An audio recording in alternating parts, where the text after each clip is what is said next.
नमस्कार. आपला परिचय. माझं नाव तानाजी सीताराम चव्हाण, राहणार खर्डी, तालुका पंढरपूर, जिल्हा सोलापूर.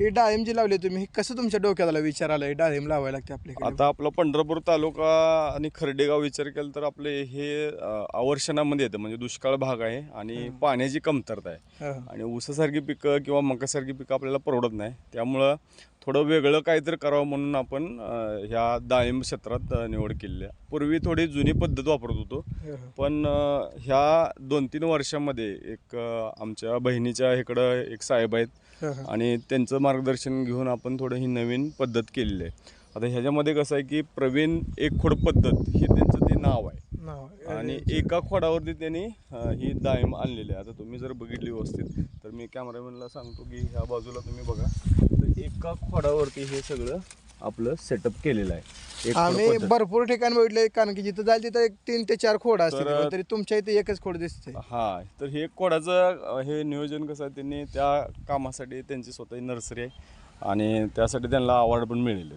तर प्रवीण माने हे साहेबांनी आपल्याला हे मार्गदर्शन केलं आणि त्यांच्या ह्याच्याखाली आपण सध्या चालू केलं आहे. आता तुमच्या बागेत येऊन आम्हाला वाटतं एका खोडावर सक्सेस होऊ शकते बा. हो. आता बघा तुम्ही, एका झाडाला साधारण 50 ते 70 अशी डाळिंबाची रेंज ठेवली. आता पहिलं वर्ष आहे, म्हणजे 1.5 वर्षापूर्वी आपण झाडं लावली होती आणि आज धरून 3 महिने झालेले.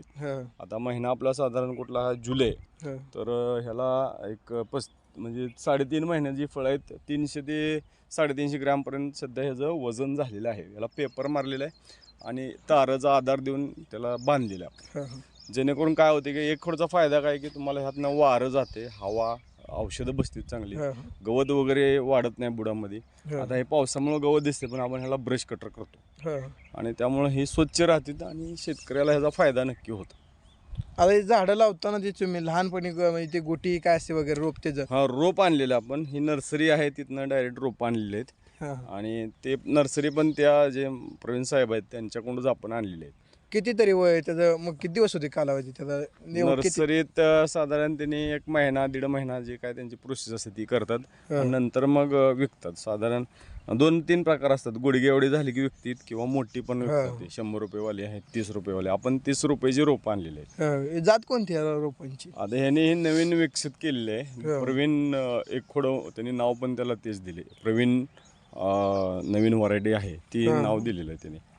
ही आपल्या सोलापूरचं जे काय डाळिंब संशोधन केंद्र आहे त्याची मान्यता आहे याला आणि त्यांचं पेटंट पण चालू आहे. मग त्यामुळे ते आपल्याला त्याचा फायदा होईल.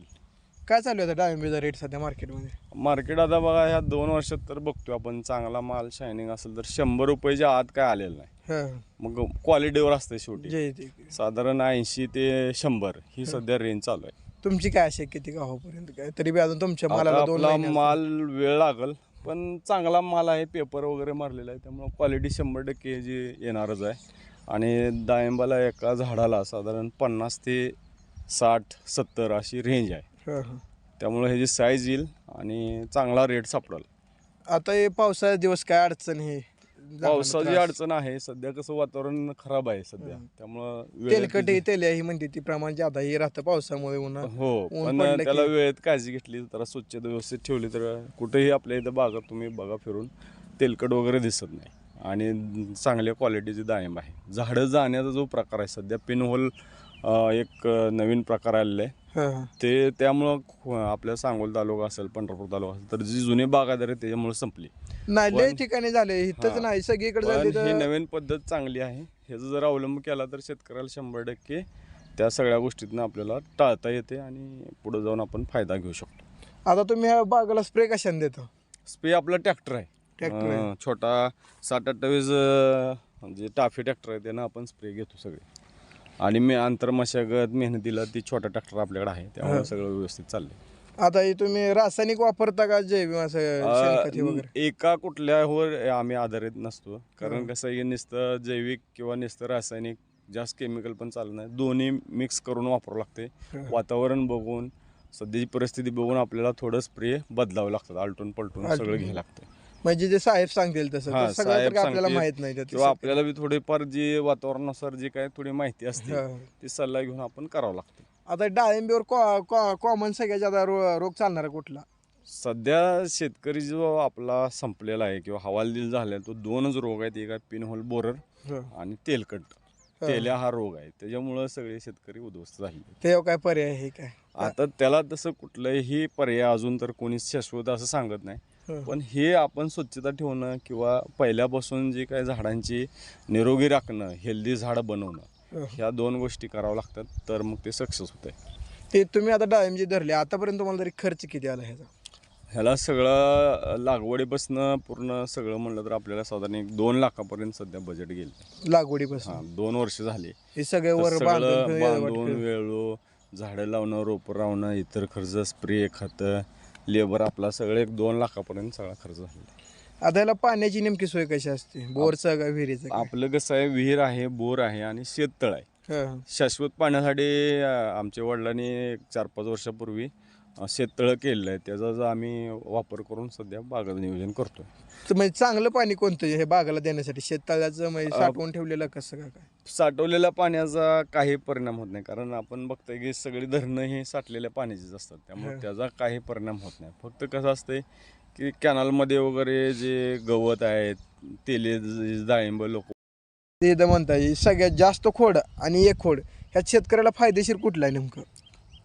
पूर्वीचे जे जास्त खोड 3-4 खोडचा तोटा काय की आपल्याला त्या ठिकाणी आंतर मशागत किंवा पेस्ट लावणे, काव लावणे किंवा फुटा काढणे हे गोष्टी होत नाहीत. मग ह्या सिंगल कोडला कसं तुम्ही एकदा व्यवस्थित त्याला ते एक कागद आहे तसला प्लॅस्टिकचं कवर केलं की पुन्हा त्याला कुठलंही खोड लागत नाही आणि काव लावणे किंवा इतर जी काही कामं आहेत फुट्या काढणे ह्या सगळ्या गोष्टी सोप्या जातात. त्यामुळे निरोगी राहते झाड. हवा, ऊन, वारा ह्या सगळ्या नैसर्गिक गोष्टी त्यापासून प्रोटेक्शन होते.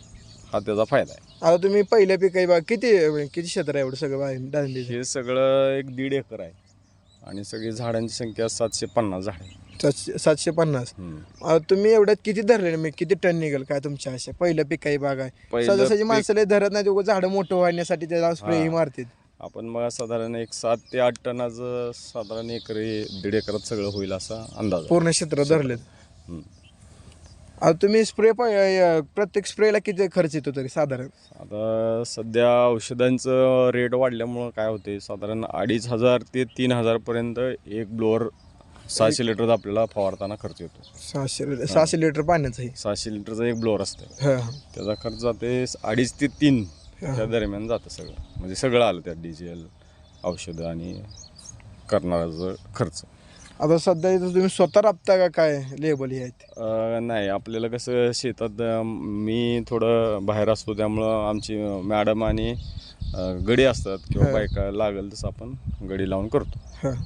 ड्रिपवर लावण्याचा फायदा नेमका काय? ड्रिपनं आपल्याला पाणी जे आहे मापक आणि कसं डाळिंब हे कमी पाण्यावरती येणारं पीक आहे. त्यामुळे त्याला जास्त पाण्याची गरज नसते आणि कमी पाण्यात डाळिंब येतं. योग्य पीक आहे. त्याचं अंतर व्यवस्थित ठेवून पाणी नियोजन जर व्यवस्थित केलं तर डाळिंब हे चांगलं उत्पन्न देतं. आता पूर्वी जर बघितलं तर सेटिंग न होणे हा प्रकार मी पण पूर्वीच्या जुन्या पद्धतीत खूप त्रास व्हायचा. सेटिंग होत नव्हती. पण ह्या नवीन तंत्रज्ञानामध्ये आपल्याला असं जाणवतं की कुठलाही अडचण नाही. आता उन्हाळ्यात माझी बाग धरलेली आहे. साधारण मी 19 फेब्रुवारीला प्लॅन केलं होतं आणि 1 महिना म्हणजे तिथनं 1 तारखेला पानगळ केली 1 मार्चला. तर एवढा उन्हाचा भार असून कडक ऊन असून पण सगळी सेटिंग. तुम्हाला कधीही निघताना काय अडचण वगैरे? नाही, ह्या भारात आली नाही. पूर्वी मात्र यायची पहिले 10-15 डाळिंब पण सेटिंग व्हायची म्हणलं तर त्रास व्हायचा आणि त्याच्यावर लोक समाधानी म्हणायचे बाबा एवढं तर झालं. तसं नाही, ह्या वर्षी अगदी 100 पर्यंत सेटिंग झाली. आपण पुन्हा थिनिंग केली, काढली आणि फक्त 60 डाळिंब 50 डाळिंब झाडाची जी काही कॅनोपी बघून ठेवलेली आहे. एवढंच चांगलं सेटिंग झालेलं दिसतं. आता जे आपले शेतकरी बांधव जे आपले व्हिडिओ बघतात त्यांना काय तुम्ही मार्गदर्शन करा? जे नवीन शेतकरी आहेत, जे डाळिंब क्षेत्रात उतरणार आहेत त्यांच्यासाठी एक चांगला सल्ला म्हणजे हे जे प्रवीण एक खोड पद्धत आहे हे सगळ्यात उत्तम आहे आणि कमी खर्चात ह्या सगळ्या वातावरणात अशा आपल्याला जर डाळिंब शेती जर सक्सेसफुल करायची असेल तर तुम्ही हे एक खोड पद्धत ही वापरलं पाहिजे आणि कमी खर्चात शेतकऱ्यांनी सक्सेसफुली अगदी एक ठाम असं उत्पादन आपण मिळवू शकतो. एवढंच मी या ठिकाणी सांगतो. तुम्ही जे आम्हाला माहिती दिली त्याबद्दल धन्यवाद. असे नवनवीन व्हिडिओ पाहण्यासाठी आपल्या संवाददृष्टी चॅनलला सबस्क्राईब करा. धन्यवाद.